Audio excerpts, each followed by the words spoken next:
Comrades of Africa, brothers and sisters from across our beloved continent, we are living in a time when the soul of Africa is being auctioned, where leadership is no longer about principle, but preservation, where liberation movements have turned into elite clubs, and we are told to keep quiet, to be patient, to wait for reform. But I say the time for waiting has passed. Our people are tired of begging for the fruits of their own soil.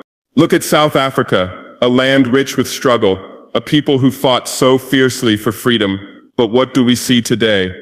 A ruling party that was once a symbol of defiance, now defending privilege. A government that speaks of transformation, but bows to capital. A president who speaks of unity, but governs through caution and compromise. President Ramaphosa, with all due respect, what legacy will you leave? You had a chance to ignite the dreams of Mandela, with the courage of Sankara, but instead, you sit in boardrooms while shacks grow around the cities. You promise jobs while the youth rot in unemployment. You speak of renewal but protect the same structures that bleed your people.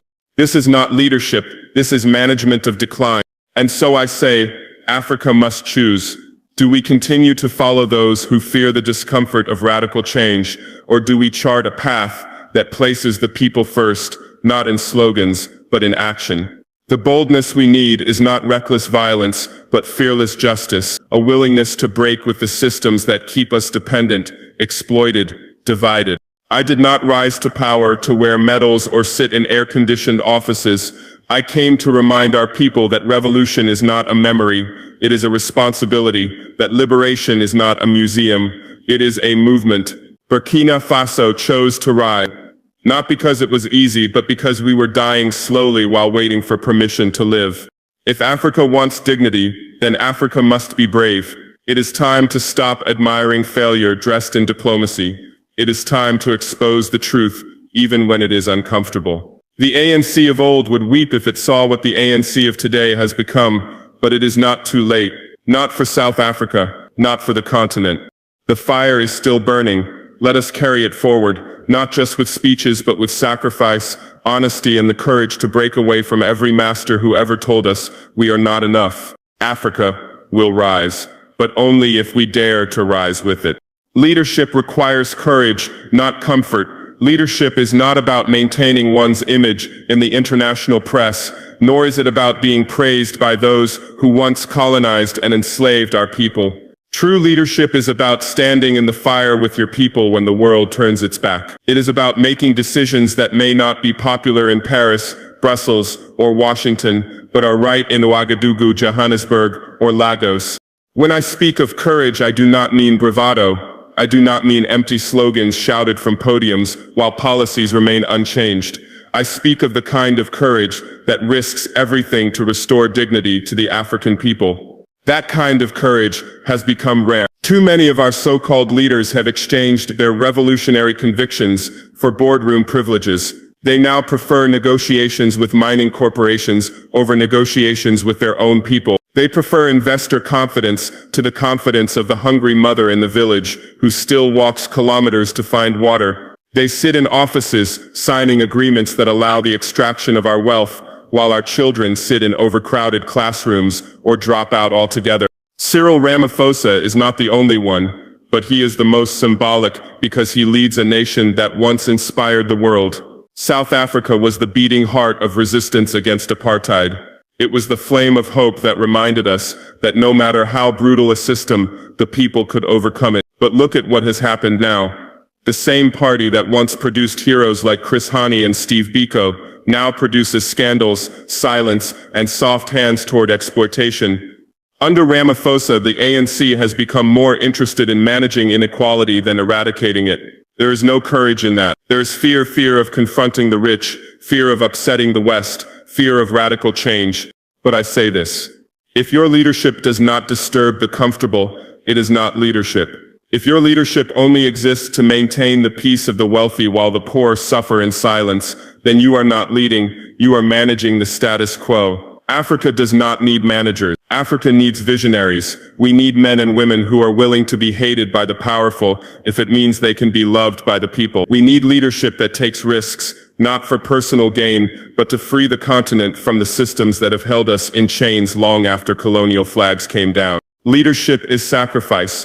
It is long nights without sleep, knowing your decisions carry the weight of millions. It is being willing to lose everything so that the people can gain something. That is what we are trying to do in Burkina Faso. We are not perfect, and we make mistakes, but we are not afraid to confront the truth. We know that if we keep pretending that everything is fine, we will keep dying slowly from poverty, from terrorism, from the psychological wounds of dependency.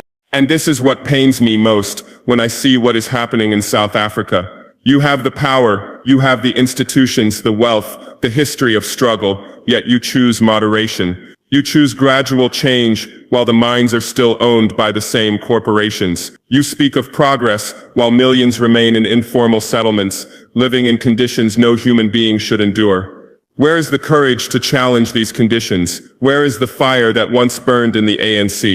I am not saying leadership should be reckless. I am saying it must be bold. There is a difference between recklessness and resolve, between chaos and conviction. Courageous leadership listens to the people, not only to consultants. It dares to ask difficult questions. It refuses to accept that Africa's only role in the world is to export raw materials and import dependency. It builds education, not empires for the elite. It puts agriculture before luxury imports. It prioritizes sovereignty over applause from the World Economic Forum.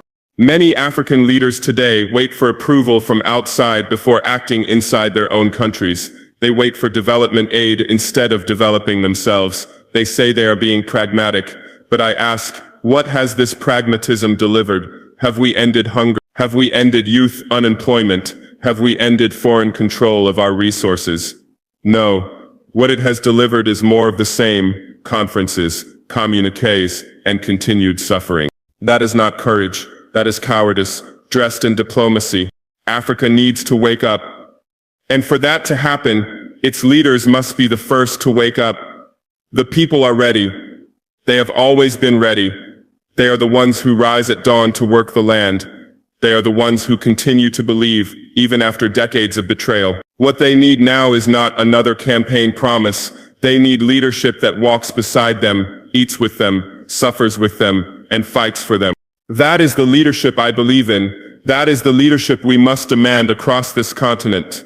From Ouagadougou to Pretoria, from Nairobi to Dakar, from the smallest village to the highest office, let it be known, we will no longer follow those who choose comfort over courage. Africa must rise, and only fearless leadership can make that rise possible.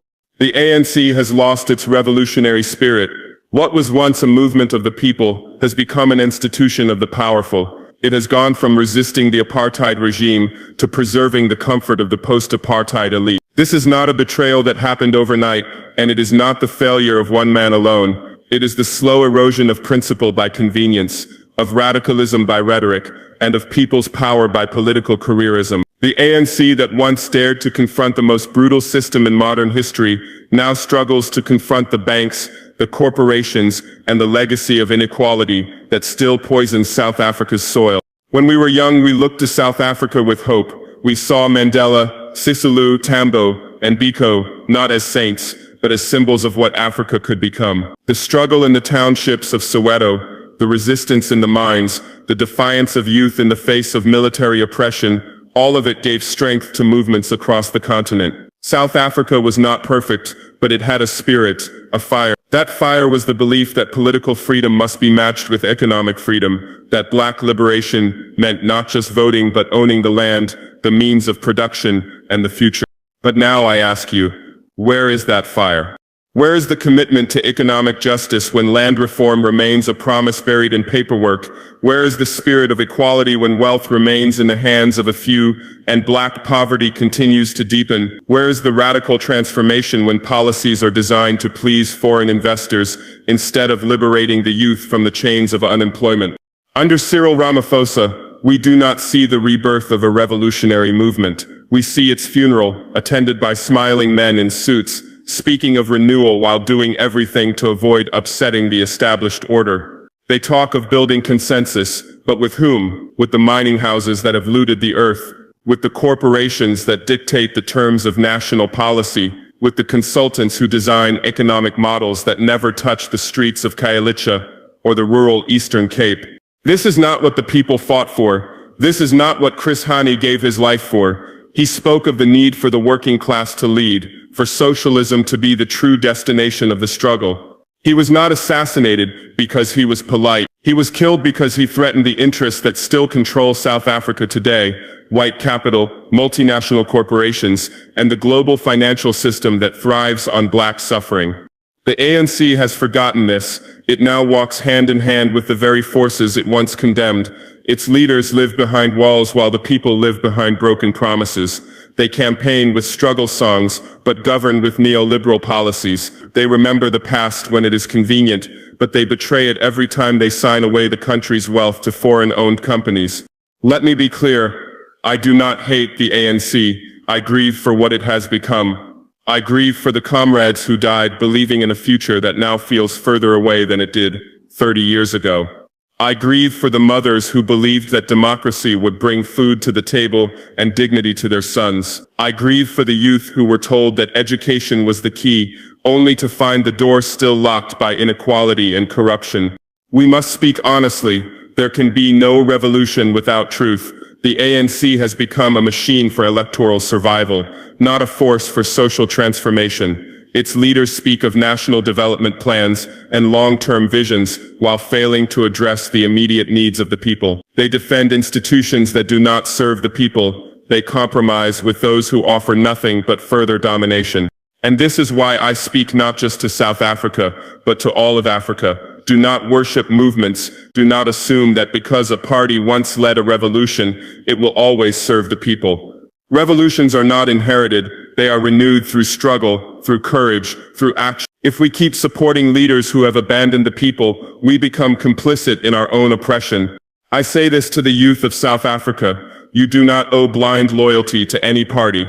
You owe loyalty to the truth, to justice, to the vision of a free, equal, and prosperous Africa. If the ANC cannot return to its roots, then you must build something new. If it cannot confront the banks, then you must. If it cannot reclaim the land, then you must. The power is with you, not with them. Africa's future will not be written by those who protect the past. It will be written by those who dare to break from it.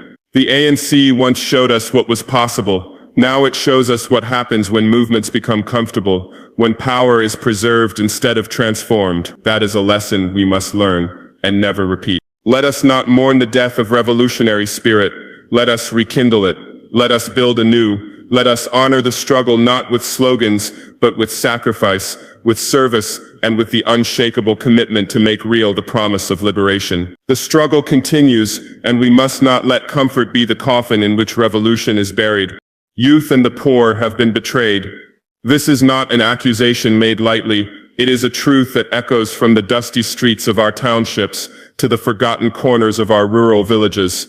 It is the silent cry of a generation that was promised freedom, but lives in chains. It is the loud silence that fills every room where politicians speak of progress, while millions of young people sit at home with degrees in hand and nothing to show for it.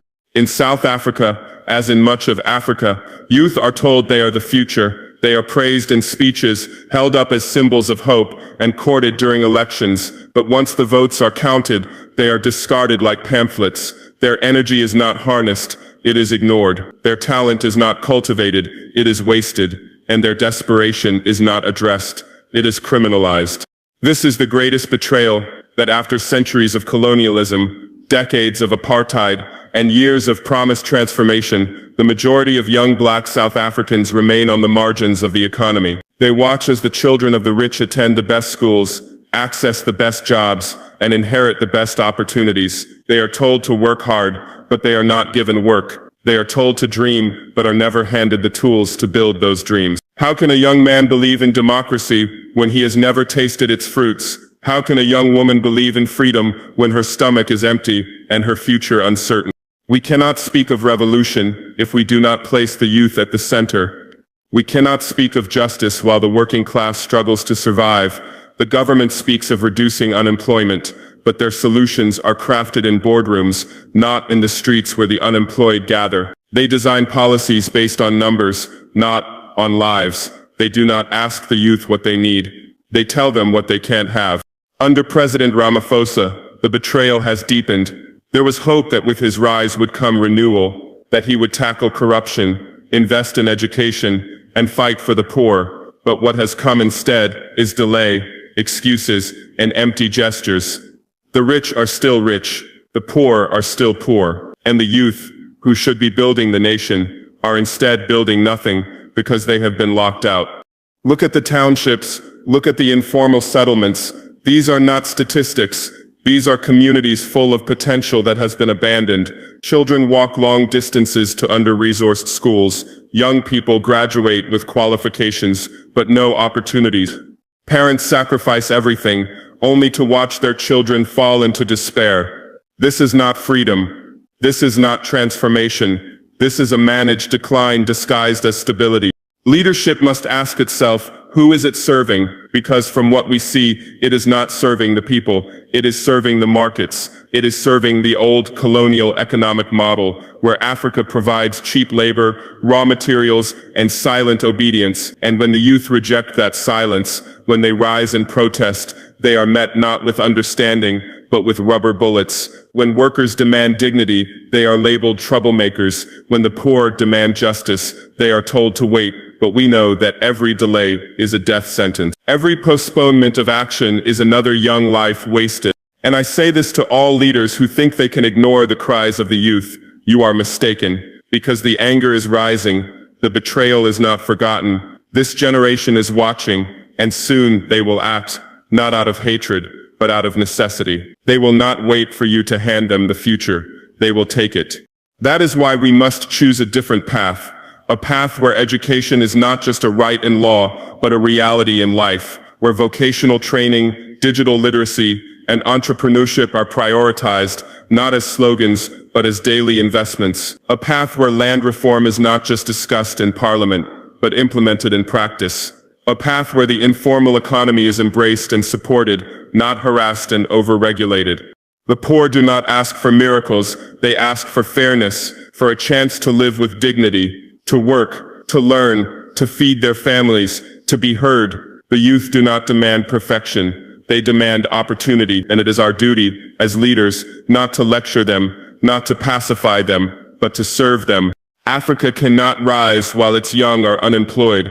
Africa cannot be free while its poor remain trapped. The true wealth of our continent is not in gold, oil, or diamonds. It is in the people, in the hands of the youth, in the backs of the workers.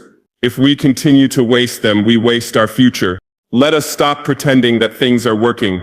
Let us stop reciting tired phrases while people starve. Let us tell the truth and face it with courage. The youth and the poor have been betrayed, but they will not be betrayed forever. A storm is coming, and those who fail to act with justice today will answer to the people tomorrow. I stand with the youth. I stand with the workers. I stand with the poor, because I know that when they rise, Africa rises, and I would rather rise with them in truth than fall with the powerful in silence. Radical change is not a threat. It's a necessity. It is not something we should fear. It is something we should embrace if we are serious about dignity, justice, and the future of Africa. I have said before, and I say again now, our people are not poor by mistake. They are poor by design. This design is not African. It was not made in our villages, and it does not serve our communities. It was imposed, sustained, and maintained by an economic system that was built to exploit us, drain us, and keep us in a position of permanent dependency.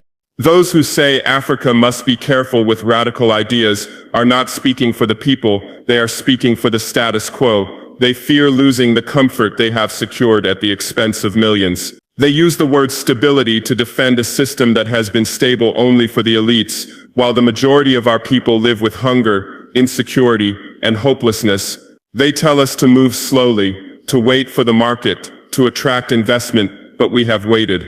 We have waited through structural adjustment programs, foreign loans, donor conferences, free trade deals, and diplomatic partnerships. We have waited for decades, and still our schools are broken, our youth are unemployed, our lands are taken, and our resources are shipped abroad, while our people dig with their bare hands. The colonial system was not only political, it was economic, and yet even after the political flags changed, the economic chains remained.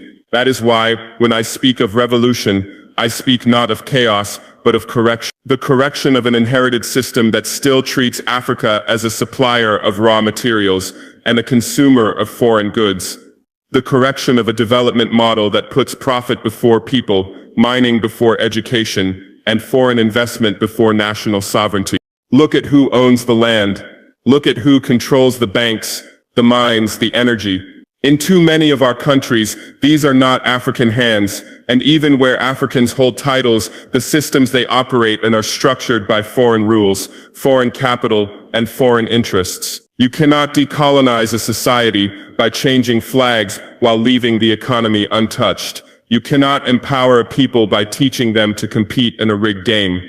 Radical change means we must build an economy that works for Africans first. It means land redistribution not as an idea, but as a policy. It means nationalizing strategic resources, not for corruption, but for collective benefit. It means investing in local production, regional trade, and food sovereignty. It means rejecting the idea that our destiny must always be negotiated in foreign capitals and measured by foreign institutions.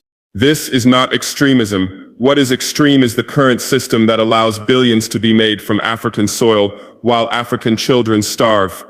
What is extreme is the idea that young people should accept unemployment in the name of economic realism. What is extreme is that we are still paying debts we never created and being lectured on governance by the same powers that once enslaved us. They call us radicals because we refuse to bow. They call us dangerous because we refuse to beg. But the real danger is silence. The real threat is inaction. The real violence is what happens every day under the so-called moderate policies that keep our people in misery while the elite shake hands with foreign investors at summits.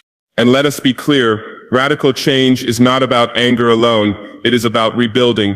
It is about healing the wounds of exploitation and finally doing what should have been done at independence. It is about creating new systems rooted in African values, solidarity, community, dignity, and justice. It is about building from the bottom up, not the top down. This will not be easy. It will require sacrifice. It will demand that we stop looking to former colonizers for validation. It will mean facing resistance, both from outside and within. There are those among us who have become servants of this exploitative system. They will fight to protect their privilege. They will accuse us of dividing society, of threatening stability, of scaring away investment. But what has that investment brought us if our people are still poor? What good is peace if it only protects injustice? We must be ready to stand firm because our generation has a duty not to repeat the mistakes of the past.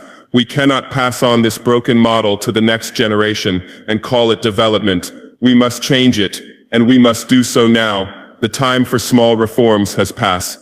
The crisis is too deep, the urgency too real. The world will not give us permission to be free. We must take it, and we must define our future on our own terms. Radical change is not just a political position. It is the path to survival, the path to dignity, the path to a truly liberated Africa. Let them call us radicals. Let them call us rebels, but history will call us something else. Africans who finally stood up, not to destroy but to rebuild what centuries of exploitation have broken. This is not a moment for hesitation, it is a moment for courage, and in this moment I choose to walk with the people, boldly, decisively, and without apology. African unity must be based on action, not diplomacy. We cannot build a strong, free, and independent continent through declarations alone. We cannot continue to meet at summits and conferences, smile for the cameras, sign joint communiques, and then return home to continue serving foreign interests. Unity is not forged through speeches and slogans. It is forged in action, in struggle, and in the difficult but necessary task of holding one another accountable to the dreams of our people. Today, Africa is full of institutions. We have regional blocs, continental bodies, trade agreements, and memorandums of understanding. But what are these structures worth if they do not protect the African people? What value do they hold if they cannot prevent the exploitation of our land, the destruction of our environment, or the continued looting of our wealth?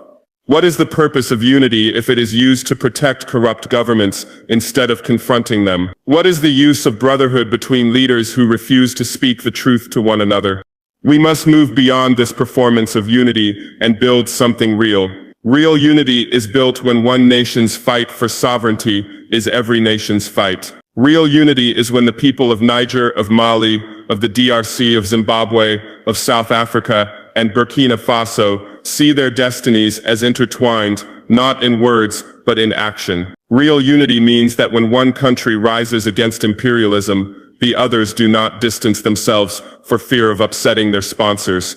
It means that when one government stands up to exploitation, the others do not whisper behind closed doors about how dangerous that path is. No, they should stand together, shoulder to shoulder, and say to the world, we are not for sale. We have allowed too much silence in the face of betrayal. Silence when our brothers are overthrown with the help of foreign powers. Silence when African governments shoot their own people for demanding bread and dignity. Silence when elections are stolen, when opposition voices are jailed, and when the people are robbed in broad daylight.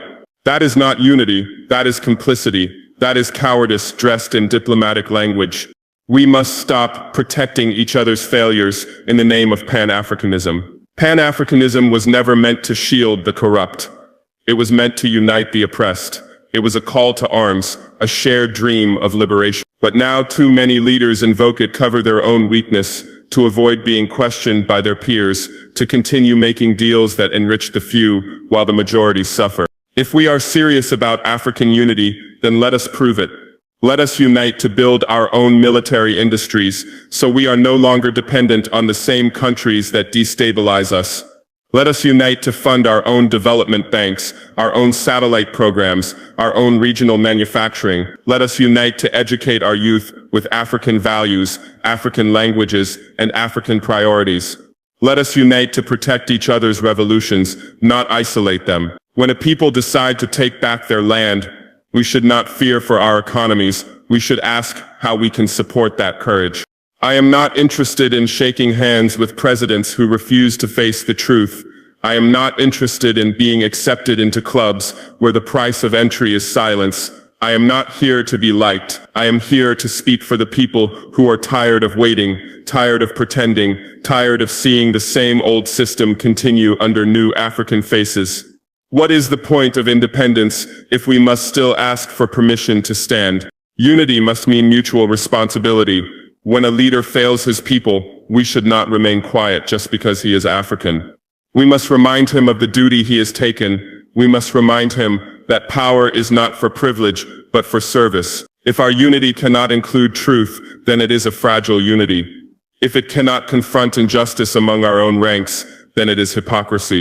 The people of Africa want to see results. They are not impressed by long speeches or high-level meetings. They want roads, jobs, food, security, and dignity. They want to see their leaders working together, not just to protect their power, but to protect their people. They want to see Africa rise, not in theory, but in reality. We have everything we need to be great. We have land, youth, knowledge, history, and strength. What we lack is the will to act together with integrity. That is what must change. We must begin to see ourselves not as isolated nations competing for foreign favor, but as one people fighting for a shared future. And that future will not be handed to us. It will not come through memorandums or smiles. It will come through sacrifice, through bold choices, and through the courage to speak and act with clarity and purpose. So I say to my fellow African leaders, let us stop pretending. Let us stop hiding behind diplomatic language while our people suffer. Let us build a unity that is brave, honest, and grounded in action, because the people are watching, history is watching, and the time to act is now. Not with words, but with decisions that reflect the urgency of our situation and the depth of our responsibility. Let our unity be one that builds, one that liberates, and one that stands firm, not just in front of cameras, but in the hearts of the African people. That is the unity we need, and that is the unity I will fight for. The time to rise is now, not tomorrow, not after another summit, not after another set of promises that will never be fulfilled.